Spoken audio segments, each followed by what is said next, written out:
Ok, minha gente, já de volta e você prestou atenção aí, tem a chamada do Super Gasbras. Bom, papo agora com a vereadora Amanda, que está sempre aqui no programa com a gente, já é dona do programa, e a gente vai conversar com ela. E hoje a gente já tinha posto aí mais cedo, né?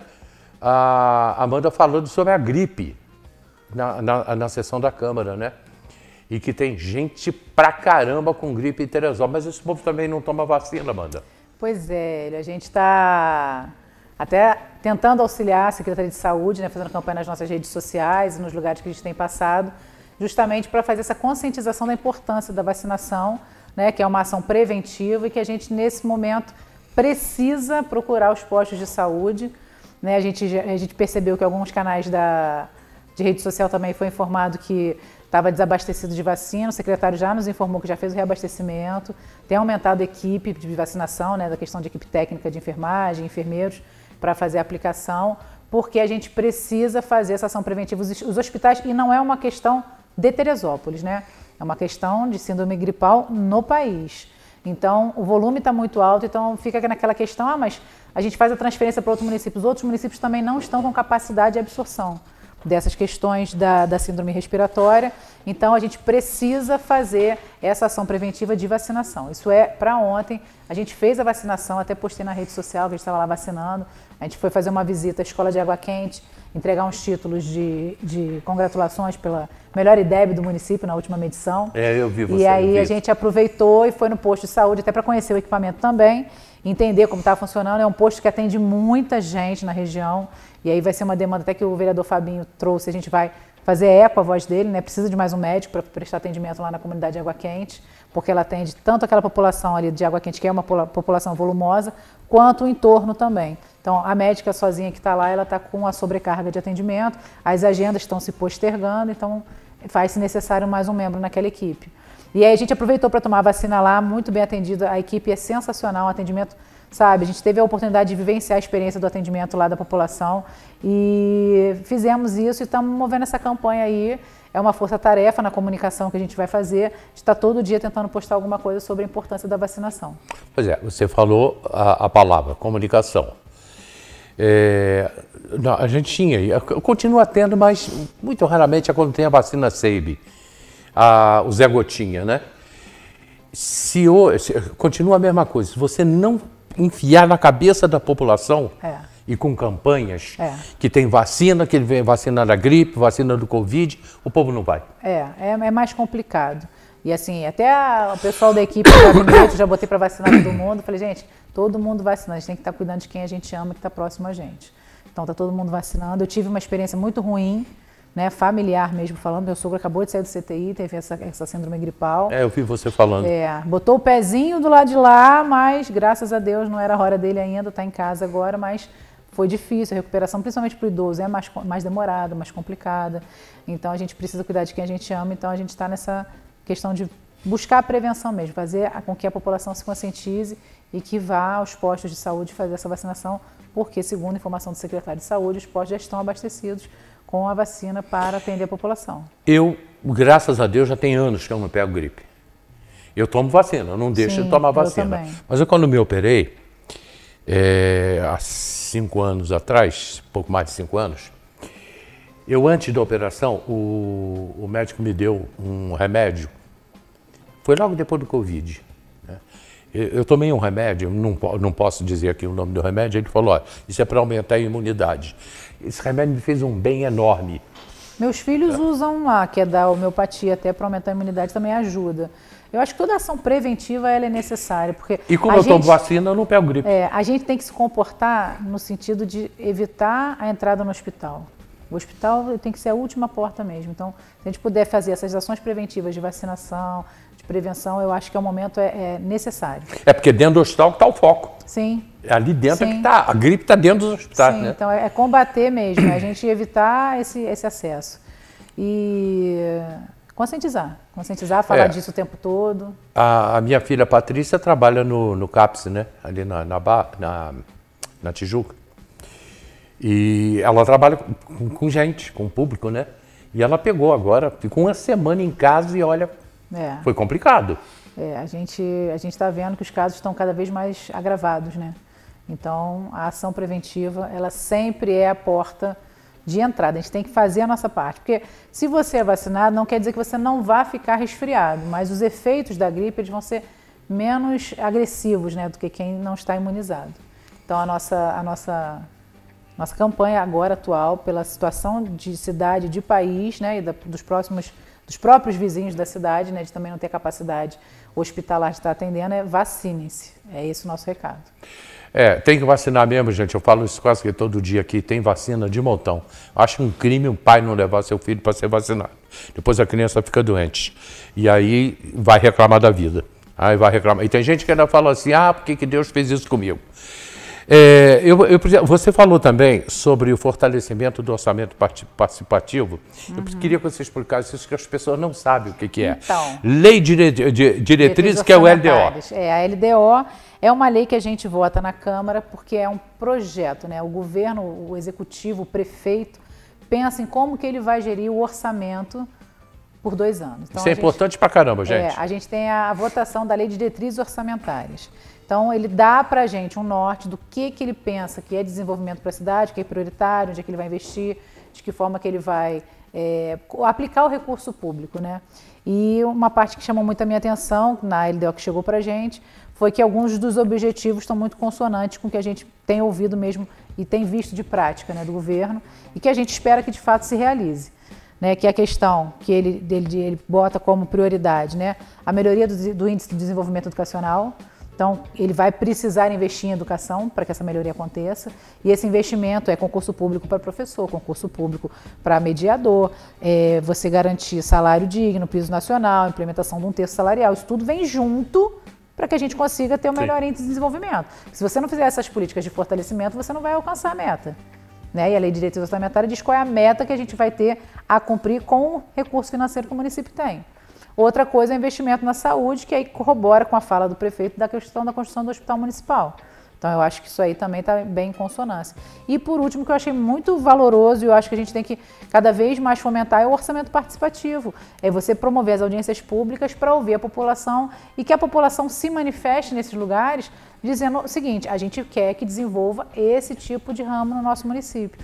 Ontem a gente teve com um rapaz que é responsável pela comunicação da Feira Agroecológica e ele estava falando de uma série de questões que já são regramentos em outros municípios, inclusive na capital, sobre agricultura familiar, produção da agricultura familiar, né, a cozinha solidária e outros projetos que são ligados à área do desenvolvimento rural, que Teresópolis está estagnado. Então a gente precisa falar sobre isso, a gente precisa regrar isso, a gente precisa sentar com a vigilância sanitária e ver determinadas normas que hoje já são práticas para incentivo, né, definidos por lei federal e que a gente não consegue aplicar no município.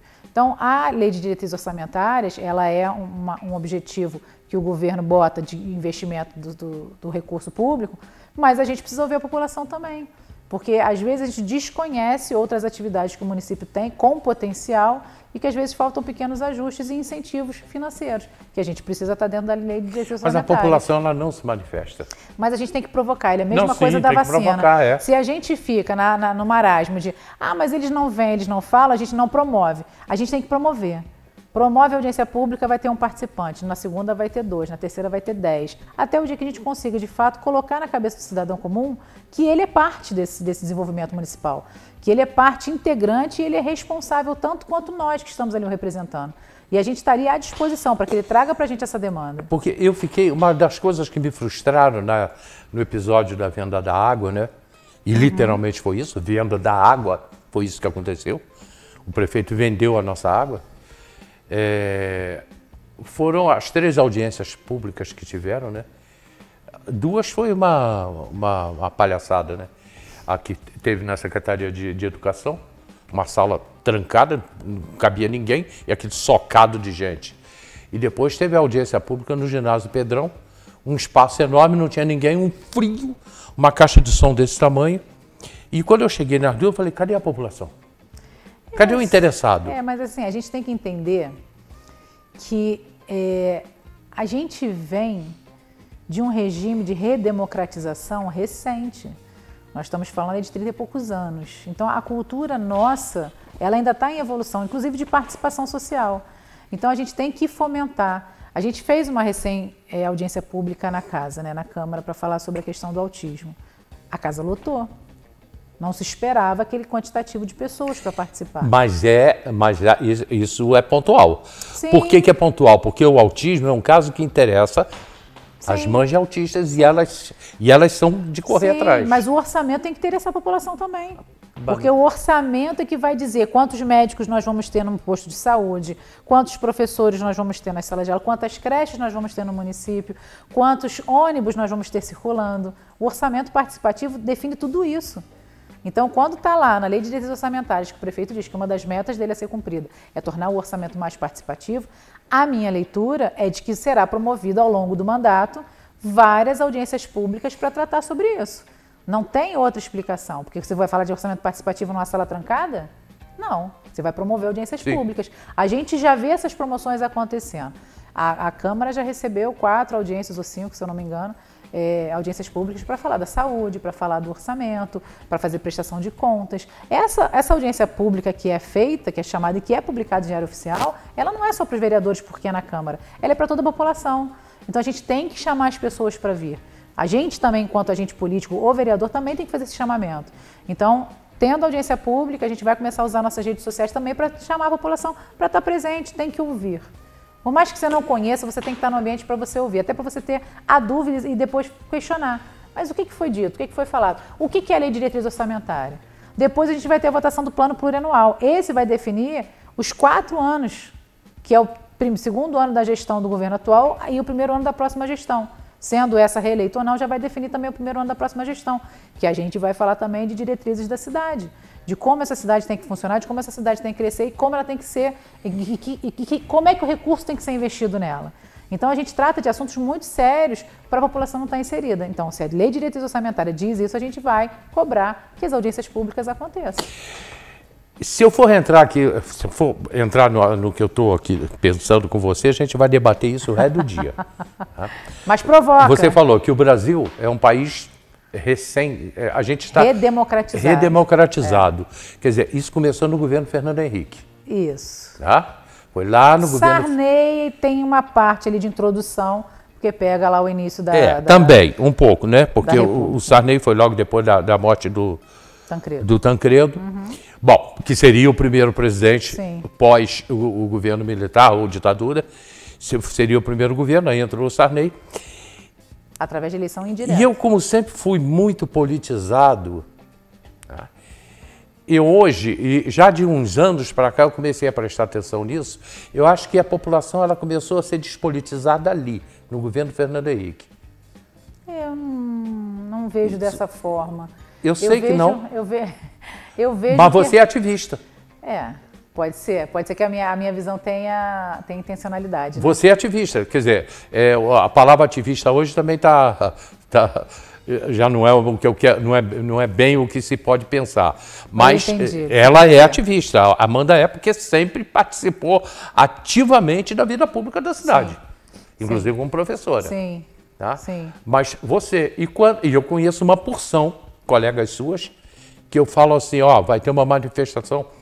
Gente, olha, lá no governo Tricano, tá? O Tricano sabia quantas pessoas iam na manifestação e quem eram as pessoas. A gente tem que criar. E eu falava com algumas pessoas assim, olha aqui, tem manifestação.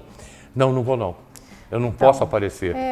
Tem essas questões também da perseguição, da gestão, e aí a gente vai entrar em outra seara. Mas o que eu acho importante... aí entra no outro caminho. O que eu acho importante com a sua fala e que eu trago até aqui é uma coisa que aconteceu agora, por exemplo, né?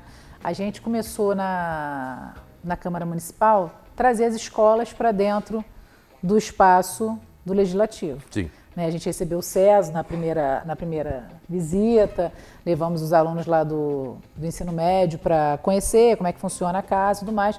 E isso até provocou uma organização da Câmara. A Câmara hoje criou uma comissão especial que vai tratar da Câmara do Futuro. Né? Ela é composta por outros 3 vereadores que fazem também a recepção dos alunos. São alunos de 3º e 4º ano que são atendidos pela comissão para que se faça a explicação do que é o Poder Legislativo e tudo mais. Eu continuo também recebendo essas crianças porque eu não me ative ao currículo do 3º e do 4º ano. Eu acho que a cidadania você pode aplicar em qualquer ano de escolaridade. Com certeza. E eu gosto também de estar tratando com os adolescentes, alunos do ensino médio, do ensino fundamental nos finais. Então a gente continua atendendo. Eu acabei de vir no atendimento do 9º ano do Colégio Beatriz Silva. E o que a gente faz quando a gente recebe esses alunos? A gente planta a semente da consciência cidadã.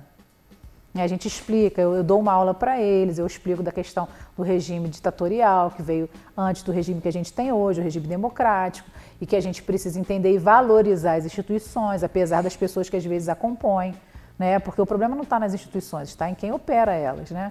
E a gente traz isso, e o que eu fico muito feliz, por exemplo, hoje ao final da visita, 2 meninas me abraçaram e falaram, é tão importante ter alguém no poder, assim, uma mulher é uma referência para a gente, então a gente também quer um dia estar aqui. Então é essa semente que a gente vai plantando. E muito gentilmente o prefeito nos recebeu também, foi um ato improvisado, porque a gente tinha um aluno autista nessa turma. E aí ele muito ansioso, eu quero conhecer o Leonardo, eu quero conhecer o prefeito, porque eu quero saber da casa do autista. Ele teve na audiência pública, inclusive, que a gente promoveu lá. E aí eu falei, Felipe, não vou te garantir, mas vou ligar pro prefeito. O prefeito gentilmente, na mesma hora, falou, chega aqui rapidinho com ele, eu estou super atarefado, mas eu vou parar 5 minutos para receber essa turma aqui. E eles foram lá, conheceram ele pessoalmente, foi um bate-papo super rápido, porque eles também estão com horário. Mas, assim, a gente promover esse espaço de fala para a juventude, a gente cria neles a curiosidade. Porque a partir daquela provocação que a gente leva, eles falam assim, poxa, mas o que eu vejo na televisão é diferente do que foi falado aqui. Onde é que está a verdade? E aí eles vão pesquisar. E aí a gente orienta, né, para que eles façam a leitura da Constituição Federal. Eu acho que isso tinha que ser um livro de cabeceira, de todo cidadão. A Constituição. Livro de cabeceira. A Bíblia e a Constituição. Está lá na cabeceira. São 2 livros muito importantes. Né? A Bíblia ela fala sobre as condições que a gente precisa ter na sociedade, na questão de ordem. Isso para quem acredita, a gente respeita, né, toda a crença, mas da ordem social, e a Constituição, porque é o regramento desse país. A gente gosta desse país, a gente vive nesse país, a gente tá nele, a gente tem que saber como é que ele funciona.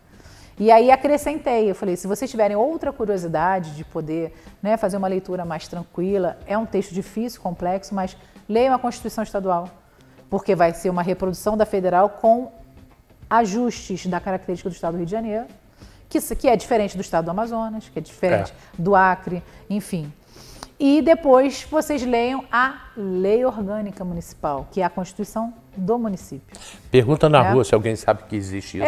Então, mas a gente vai plantando a semente. Eu sou professora, então assim, a minha essência é ser professor. Eu estou na vereança, mas eu sou professora de carreira e de paixão, de escolha. Eu pude escolher.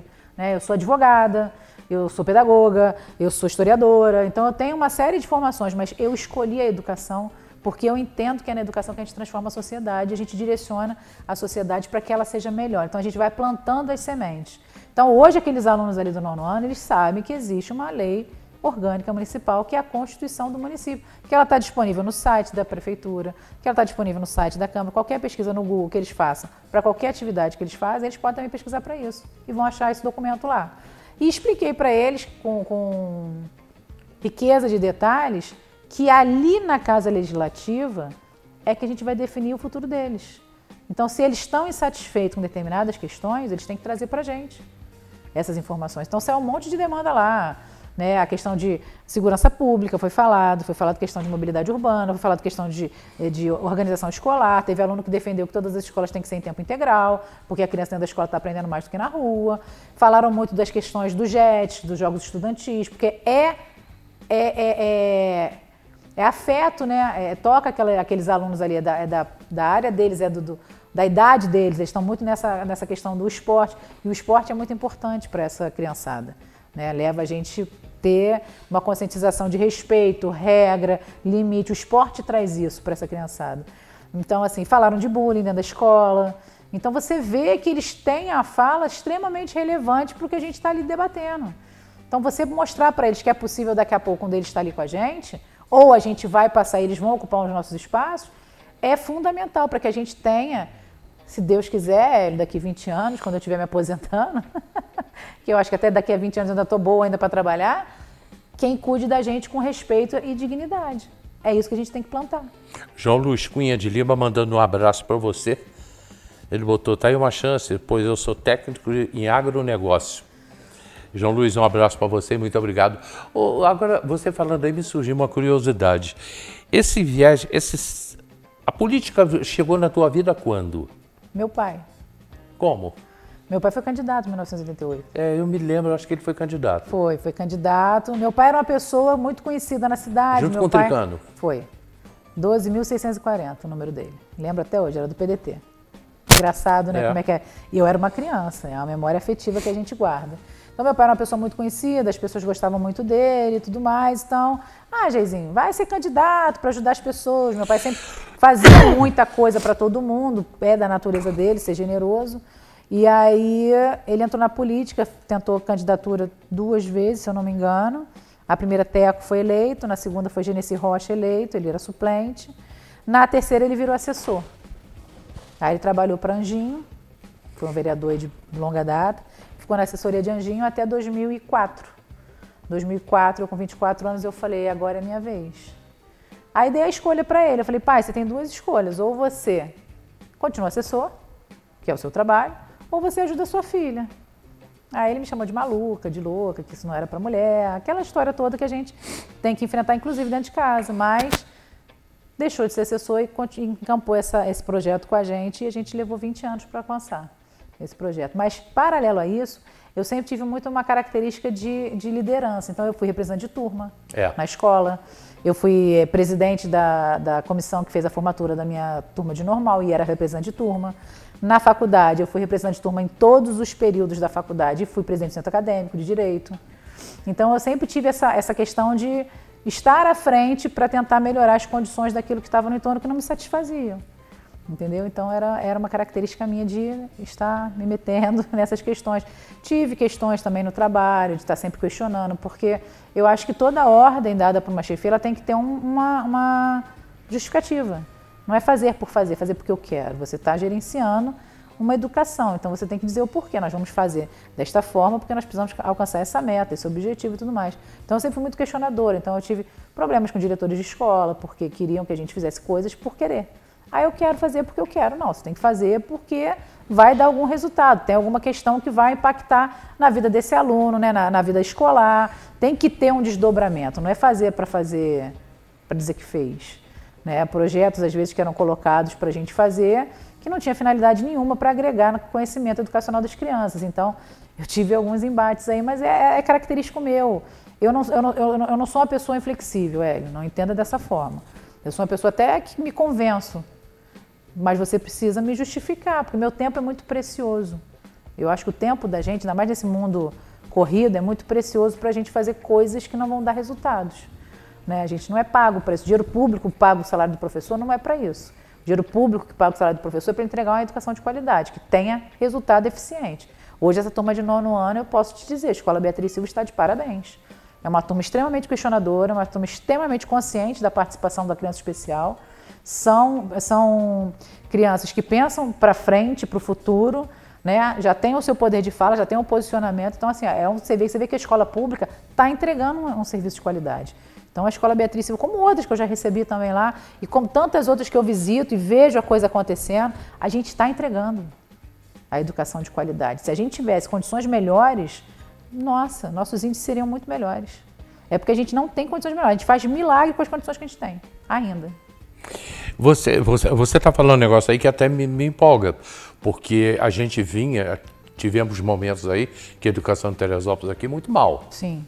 Então, você está dizendo que está começando a reagir, está melhorando. Sim, e eu vou lhe falar, não posso dizer que a gestão atual não está atuando nisso, mas tenho certeza para te dizer que muito do crédito é do professor, ainda. Porque é muito pouco tempo de gestão para você fazer um impacto para dar resultado. É muito pouco tempo, né? Eu acho que a gestão atual ainda está apagando incêndio. A gente vê que a gestão atual não conseguiu avançar, ainda está apagando incêndio deixado pelo governo anterior. Tá? Mas por que é uma nova safra de professores? Porque a gente tem... A gente tem uma nova safra de professores e a gente tem professores antigos que estão dando sangue há muito tempo. Óbvio. Tá? Não, mas isso assim, essa safra nova de professores tirou uma sobrecarga dos antigos, porque faltavam professores. E aí você sobrecarrega o antigo. Por melhor que o antigo seja, ele tem limitações. Inclusive para você dar conta de turmas com 40 alunos. Você acha que a qualidade do ensino de 40 é a mesma da de 20? Eu tenho um público de 40 alunos, eu tenho um público de 20. Qual vai ter um rendimento melhor? Quem tem menos, porque tem mais tempo de qualidade para explicar. Então, assim, eu gosto de comparar, às vezes as pessoas falam, mas assim, a sala de aula, o professor tem que dar conta. Vamos trazer isso para a saúde. Você bota um médico no consultório com 30 pessoas, cada uma com uma doença diferente, ele tem que tratar todas do mesmo jeito, o mesmo remédio. Não, ele não tem. Eu acho que uma sala com mais de 30 alunos, já acho 30 muito? É isso. Mas é isso que a gente vive. A gente tem lugares que, por exemplo, a gente tem lugares no interior que as escolas têm pouca quantidade de alunos para aquela série. Aí você junta, trabalha 2 séries juntas. O ensino vai ter a mesma qualidade? Não tem como, Hélio. Não tem como. Comprovadamente, uma turma bisseriada ela não tem a mesma qualidade de uma turma seriada. Porque, Amanda, eu vim do colégio, né? Eu fui do Grupo Escolar Euclides da Cunha e do Colégio Edmundo Bittencourt. Estou falando no município, né? Uhum. Depois Estácio, mas aí é outra história. Os meus professores, né? Eu não tinha professora, era só professora na época, né? Não era tia, não professor. Tinha isso, era professor. Era Dona Heloísa, Dona Glorinha. Eu tive uma professora que eu faço sauna com o filho dela, ele está com 80 anos, Odilon, e é a professora Helena de Paula Tavares. Eu fui aluno de Dona Helena. Dona Helena, a gente saiu do colégio meio-dia, do grupo meio-dia, e se a gente não desse... olha, você me pergunta o que você quiser de verbo e tabuada. É isso. Se você não desse a tabuada ou o verbo, isso é o que eu me lembro, né? A gente era obrigado a ir para a casa dela, que era perto do colégio, e ficar na casa dela estudando. Sim. E os cachorros dela debaixo da mesa. Né? E hoje eu brinco com o Odilon, que é o filho dela, né? O Odilon está com 80 anos. Eu conto isso para ele. E a gente a gente aprendia. As condições da educação no país modificaram depois de 96, né? Isso que eu queria te ouvir. Fernando Henrique, quando você fala de Fernando Henrique, vamos voltar a Fernando Henrique então. Fernando Henrique implementou a Lei de Diretrizes e Bases da Educação em 96, que traz um perfil diferente. Mas isso é um combinado financeiro internacional com o Banco Mundial. O Banco Mundial, no Consenso de Washington, traz uma condicionalidade para o Brasil. O Brasil só pode fazer a aquisição de empréstimo no Banco Mundial para desenvolvimento se ele erradicar o analfabetismo no país. E aí a Lei de Diretrizes e Bases ela modifica.